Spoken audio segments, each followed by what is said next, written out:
Good day, ladies and gentlemen. Your P4wnyhof here. Sad news first, we did not make it into the finals. I'll show you the clip that pretty much cost us game one, and you're gonna be fuming inside. We definitely threw game one, but then there was that one situation where we could have regained, and that one guy choked it so hard I don't even want to talk about it.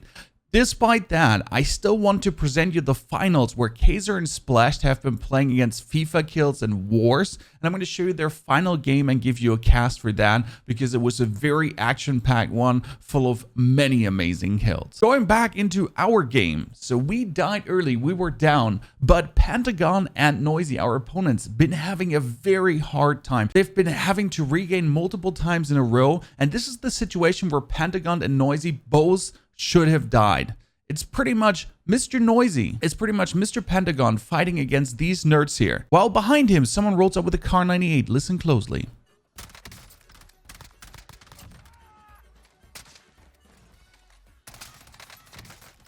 Yes. Really? That just happened?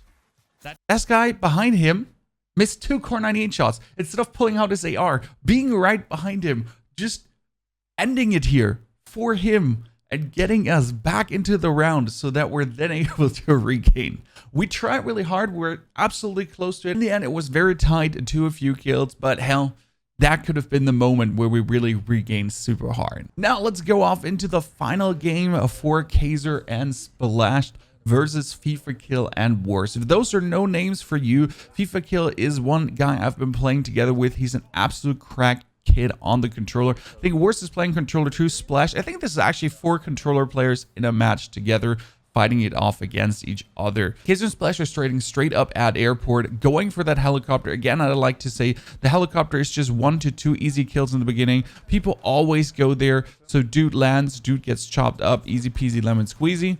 I mean, I would have like my problems to actually go for that, you know, to get someone chopped up like this. And then you can even fly to some easy loot spots. So that's quite nice to have a helicopter in the beginning, since end of the day in a 2-on-2 kill race, you can't be going for UFs that much, only in certain situations. So with a helicopter, you kind of have something to scout out tracer rounds, because that's what a lot of people forget. Yes, they're monolithic suppressors and so on to hide them on the map. Congratulations. But there's still your tracer rounds going to fly around as you shoot and beam on people. Kayzahr spots an opponent, beams him, gets shot from the other roof, takes some damage, tries to get out. One dude jumps on him and actually takes him down while he gets shot from the other roof. His partner being very close, pushing straight out down, knocks one, kills him fully, runs in to save Kayzahr, but a teammate comes in, enemy, and actually doesn't finish Kayzahr. That's extremely lucky. Gets destroyed by Splash. This is a very fortunate situation because think about it. 99 of players in Call of Duty would have finished that. Just that one Jimothy, he decides to actually let him live. That's a big surprise. Stopping power rounds, always useful to have. Quite stupid to have at the same time. You can see in the kill feed, FIFA Kill raking up some kills, just destroying a full 3-man team together with Wars. This is obviously the pressure you're feeling in these 2-on-2 kill races, because as you see your opponents pick up more and more and more kills, you're kind of falling behind further and further. So this is harsh. I mean, they just picked up 4 kills. These two guys picked up 3-4 in total in this match. But you kind of like, you know, get them breathing down your neck.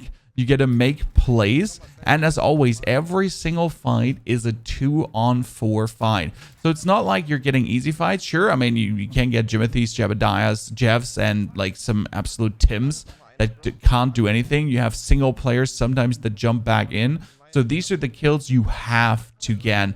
These are the kills you have to focus on, because this is free. You know? There's one single guy around here somewhere, and he's 100% free because what is he gonna do? Like he's gonna kill 2 5-6 KD players. Oh, Splash gets hit by the helicopter and destroyed, and completely deleted. That's very unfortunate. So Kayzahr just losing his teammate. Definitely should run away to get the loadout, because he does have the loadout money and the rest money, and you get to secure the back here right now. That should probably be going for the car to get it then out of here, to secure the bag, secure the loadout, secure the team. And it was like that helicopter gang that crashed on Splashed and just sent him back to the lobby. We're 1 kill in, 2 kills on Splashed. I think 3 kills on Splashed in total.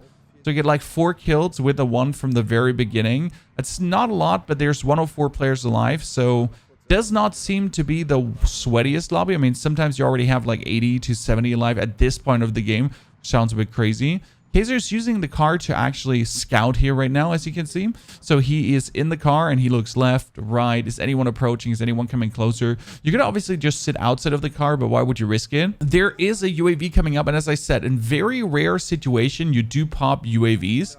And some of these very rare situations are that one is down. So Splashed is down. Splashed is down. So what are they going to do? They're going to pop a UAV and they're going to go for kills right now. Because this is a very rare situation where these two can't do anything. They don't have loadout. They don't have nothing. They slowly have to regain. Kayzahr positioning himself to beam that guy, trying to get him down, but sadly can't get the shots in. Picking up their loadouts, getting sniped at. It's the AUG. What a surprise, together with a ffar. Getting shot at by these guys. They're backing out. This is what I talked about in my other video. You get to choose who you're fighting. It might be smart to not straight up go for this because they're sniping, they're beamers. They don't seem to be like beginner players.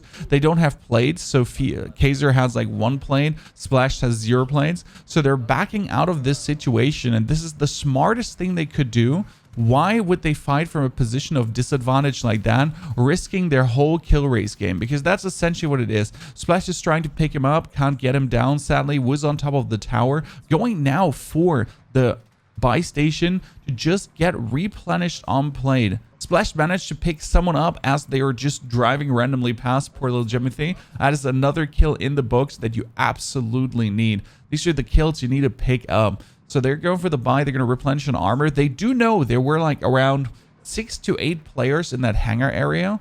So it might be worth to go back. But then again, you also get to think about it because these guys were strong. These guys were strong players. So again, you don't want to fight against a good team. You want to delete the shit teams from the map. Because even if this is a diamond lobby, like a diamond lobby might be like a 1.5, 1.6 average KD sometimes. There's a lot of shit teams there. There's a lot of shit teams that have like, that's a 1 KD, like it's a 4 KD max team, 3 KD max team, 2 KD max team. Also, when I say shit teams, obviously in comparison to what we have here, I mean, Kayzahr, what, 6 KD player, Splash probably 6 KD player, Warzone and FIFA each 6 KD player. So they have a 12 KD each in their team together and fighting against 12 KD teams. FIFA gets destroyed by Goku. Very unfortunate here, but he goes to the gulag and I expect FIFA to win his gulags.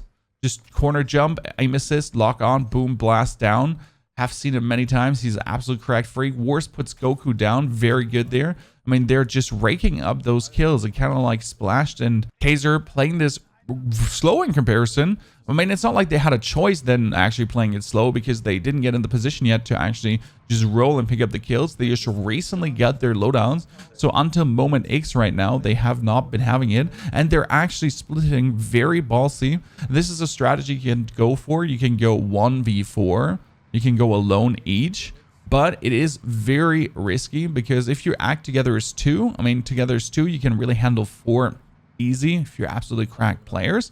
But if you're going as 1, you're always putting it at a jeopardy because right now we're in a meta where a ffar is the strongest gun in the game.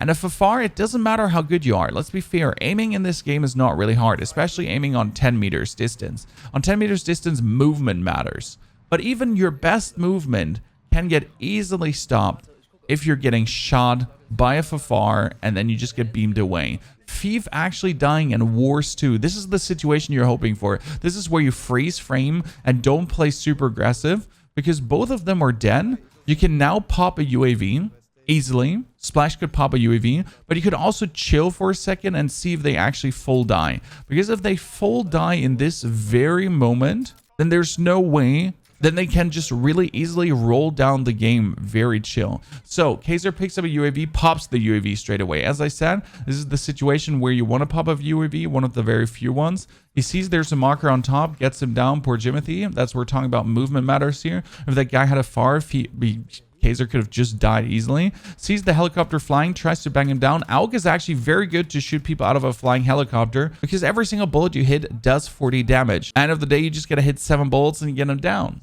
Plus maybe a headshot if you're lucky. So just go 40, 40, 40, 40, 40. And if you hit a full burst, it's already 120 damage. It's quite neat.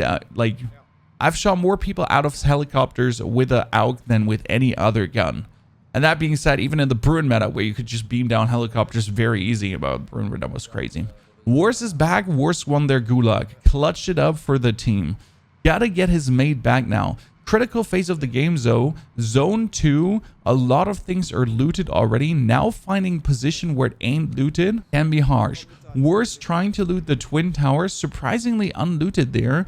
Don't remember the plane pass 100% to verify that should be a thing or not.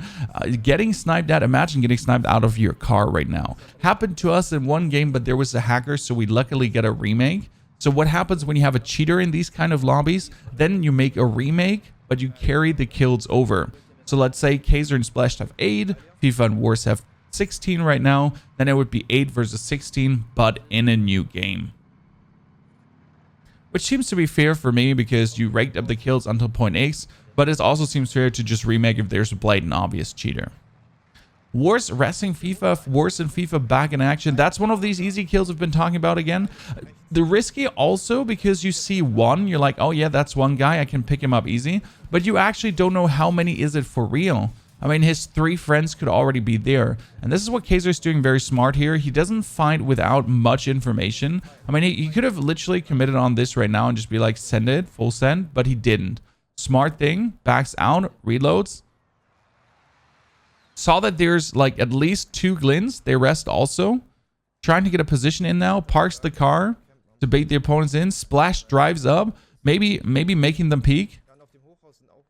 Yep, there's a guy getting beamed. Sadly, not getting downed. If he had it down there, it would have been worth it for both of them to just send it in. Maybe. Now, they're just backing up. Having an eye on that king. Kings are easy kills. Some of you would say let the king go through, but that's not the fact because if you let the king go through, you know what happens? The enemy also has a chance to kill these guys. So essentially, just go for a free kill because you exactly know where the king is, rather than risking that your opponents get 2 other easy kills. Okay, they just said they need 13 kills as far as I understood to catch up because their opponents are really far ahead. They do see the car, the king actually got off. Splash is trying to cut him off. Splash is going around. The car just hovering below there. Kayzahr really hoping to pick some easy kills there. So, oh, there's 2 beamers with 2 AUGs. He jumps to the side. Very good movement. That is like, you know, like a lot of people, including myself, would have potentially just jumped down and just challenged them and be like, you know, they're low already. I can do this. No, Kayzahr jumps to the left, gets the off angle and does it. Very well team played on them. You know, Splashed 1v3 challenging these guys. Then asking yourself, how do 3 guys with a perfect cover here, not 1v3, just beam him down? You know, this is exactly what I was saying. You want to fight the bad teams. You know, you don't want to fight 3 rose skins in there because 3 rose skins in there beaming you with their AUGs will down you. You know, if 3 AUG users shoot you at the same time and they know what they're doing, you're dead. But that's exactly what I meant. You don't find any team that knows what they're doing. If I see someone using a rose skin, flinging a car 98 in a 2-on-2 kill race, I'd rather search for a different team where someone is running around with some bot skin, Stitch, anything high visibility where you're like, yeah, that person doesn't care about tryharding. We'll just send him back to the lobby. They pop a UAV because they're in a car and they're like, we can do this. We can just straight up get kills here. And the thing is, they're behind. So they're like, yeah, sure, we might give them vision, but we need kills right now. We need to rake it up. And since they're both in cars, they do believe that they're just able to get it down. Double tap, bringing him down. Easy peasy lemon squeezy. Another one. Stun goes out. Very good movement. That's what we're talking about, movement. Had him stunned, jumps around. Cameras him. Dude couldn't even do anything with that flippity flu. Well played, where you just 1v2 them. But it's just movement, not the aim. I mean, the aim there is just point, click, shoot, right? But the movement is what did it there. I mean, that jump with the stun on the ground, bouncing off, stunning the guy, not stunning yourself. I mean, my self-stun to stun throw ratio is 50%. That's why I use gas grenades nowadays, so I don't stun myself that often. They saw more people on the UAV, so they're trying to pick them up right now. Worse, getting another kill. 2 guys jumping down. You saw 2, but it could be more. puts the strike down, makes himself visible on the map, so that's a problem that always happens. Puts one down, loses all his armor, fires just a beamer, boom, gets all of them destroyed. Very smart actually entering there, gets another one destroyed, puts him down. Self-res is going down from these people.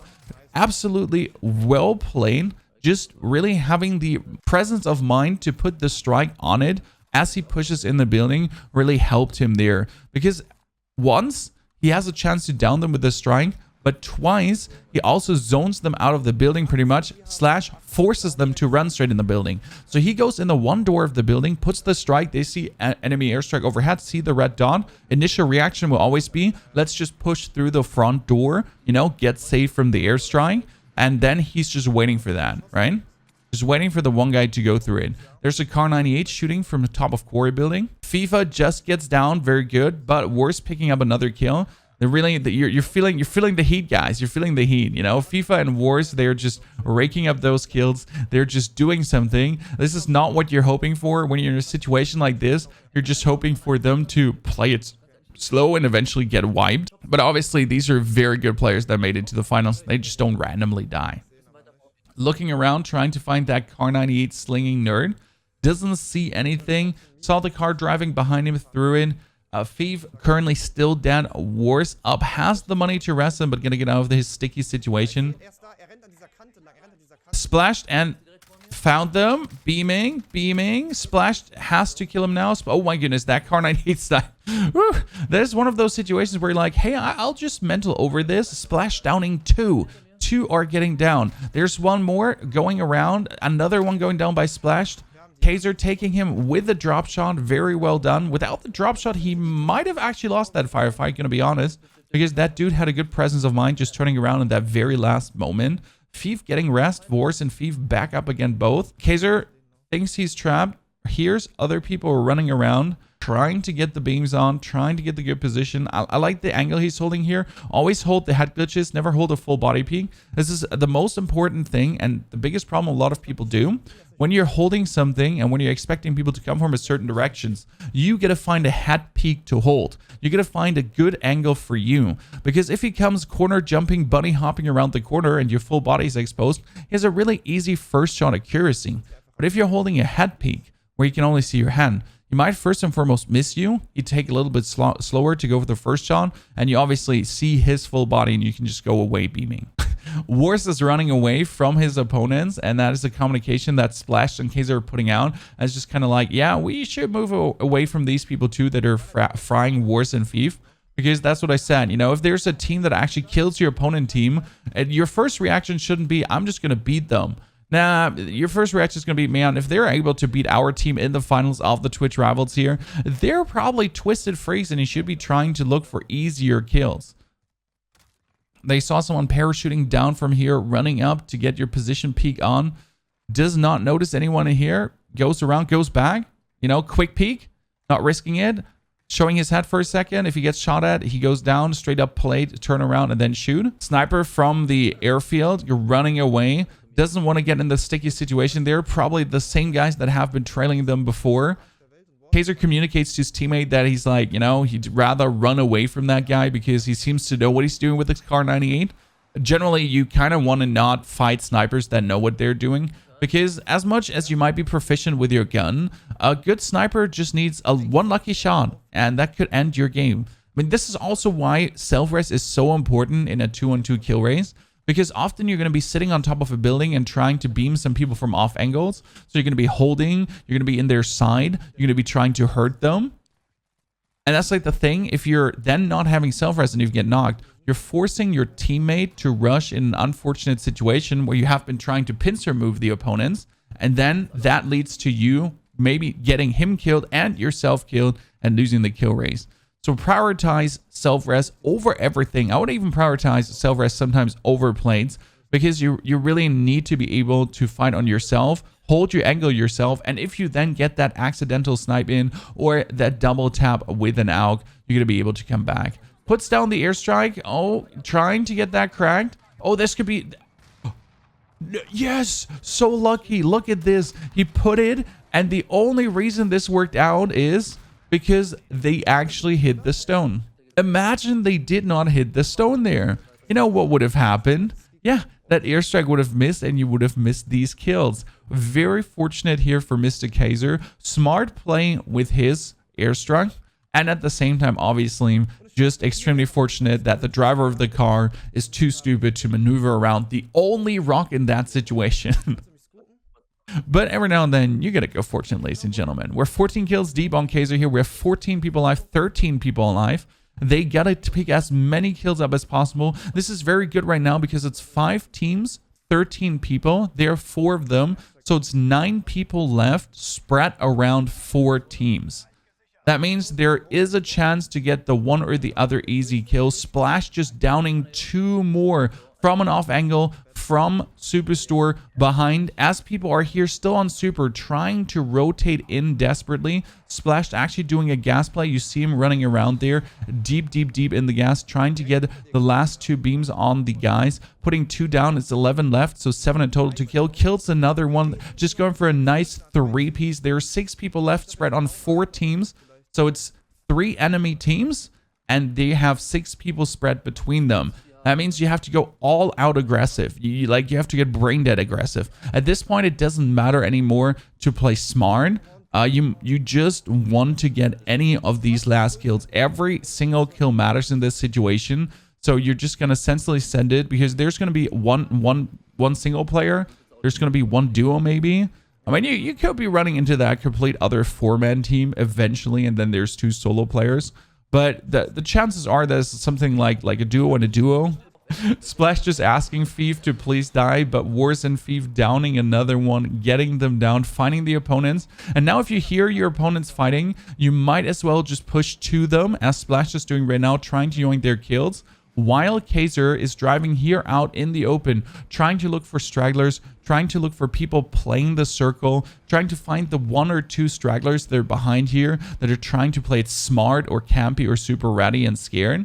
You know, he's just trying to get that 1 kill while Splashed is in the middle of worse in FIFA, just going for the kills that they're going for. Because if they get 2 beams in, okay, on top of airport, if they get 2 beams in with an AUK, it just takes like 1-2 bullets to seal that kill. So you gotta go for it. He's going below. I like that from Kayzahr because he has been driving all the way on top now, hasn't found a single one. Thief actually going to go up with Kayzahr, so Splashed on Wars, Thief on Kayzahr. So as we said, they're just trying to yoink each other's kills here desperately, trying to get to the point where they just, you know, get them kills at any cost, try to just deny it to the opponent, but they can't find them. Where are these last players? I mean, there's somewhere on top. Wars gets another one down, almost gets downed while doing so. Now it's 2 teams, so that was one of the solo players, A6 players. 2 teams, A6 players are left, so you have the chance to pick up some more kills, but obviously it might be that they're just ratting it on top of the airport right now, and you're not going to be able to pick these one up easy. Good thing is that Kayzahr actually does have an airstrike. Wars takes down another one. It's only 4 players left on 2 teams spread. And right now, only Wars and Thief keep kicking up kills. Kayzahr and Splashed are desperately searching for them. 1 down, 2 down from Splashed.